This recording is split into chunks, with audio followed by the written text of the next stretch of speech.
Well, coffee time and welcome to this week's video. We're here at Farlington Marshes. Got here just before dawn, about half hour before dawn, and walked around the southern part. Managed to get the sunrise really lovely coming up over the marsh. A little bit of mist, which was nice.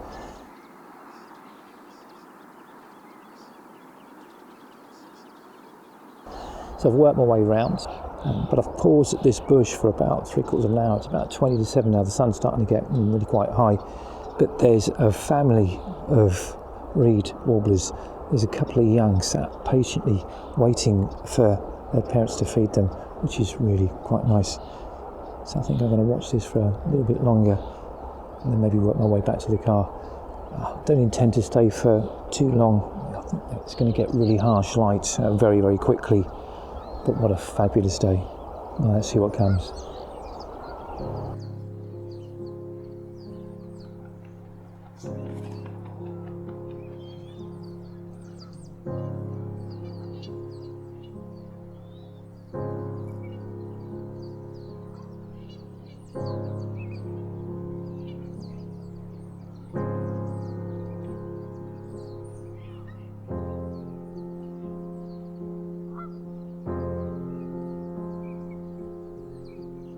The migration of the reed warbler starts in early April, with the males arriving probably 2 to 3 weeks before the females.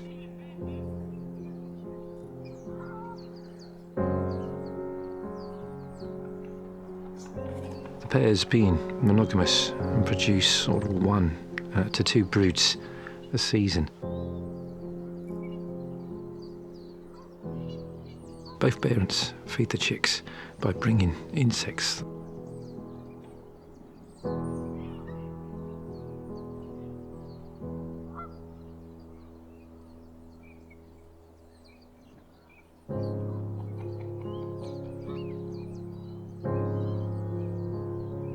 Nesting in the reed beds and scrub by vegetation and bushes near water, which seems to be an ideal habitat.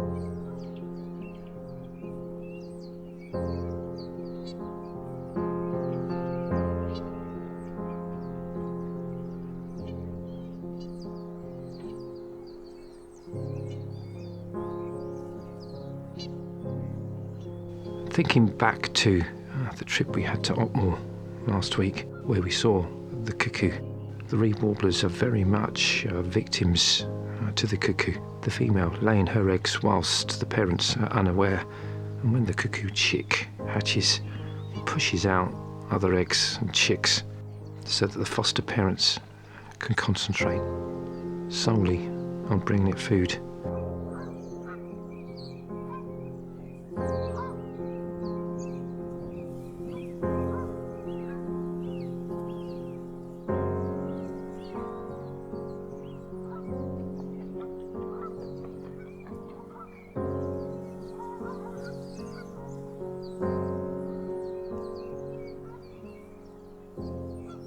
In the times that I was watching them, the back and forth of these parents really goes to show how hard they have to work.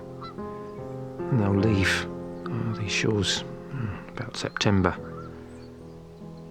and return to Africa and the South Sahara.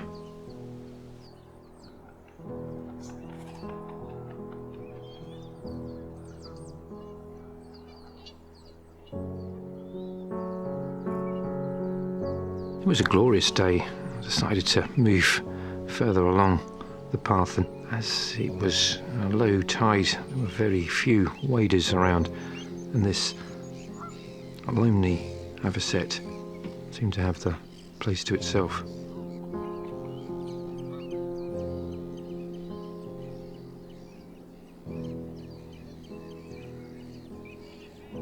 On the last couple of videos, this time of year, it's been dominated by the breeding birds, and I was really impressed by the size of this black-headed gull's nest, and they're still adding to it.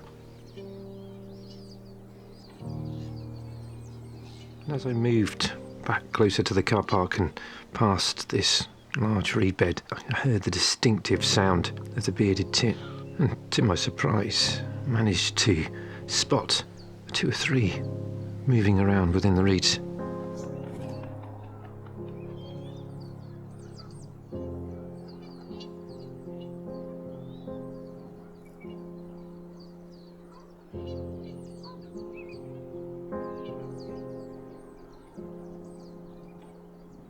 And my initial thoughts were maybe these were, again, some juveniles, slightly downy, ruffled feathers, but a little uncertain. Here, definitely female with nest building material.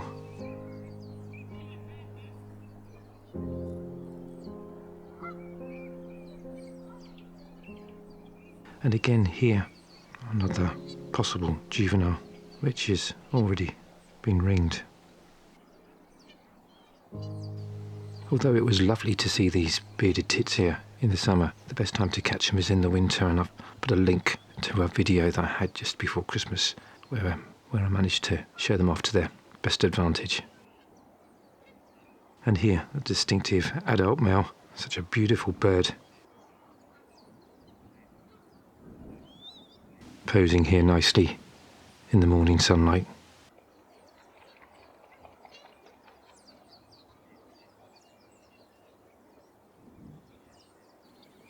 And the ever-present reed warblers, several pairs appear to be in this part of the reed bed.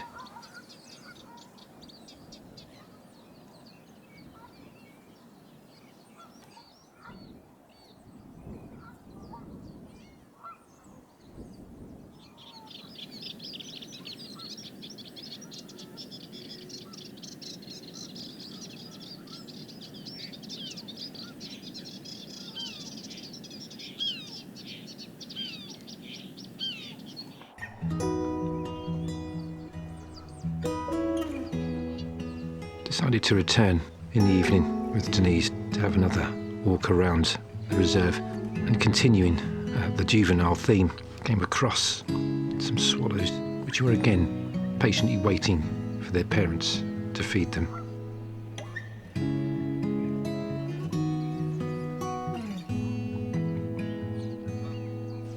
Came across 2 or 3 reasonably large flocks of starlings, which again had quite a few juveniles amongst them. And you couldn't ignore the vocal display of this oyster catcher.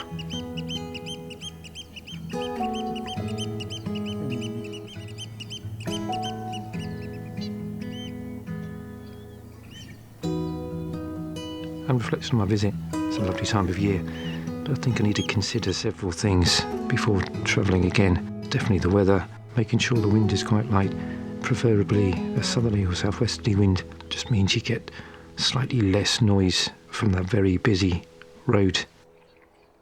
And the tides, try to time it with a rising tide.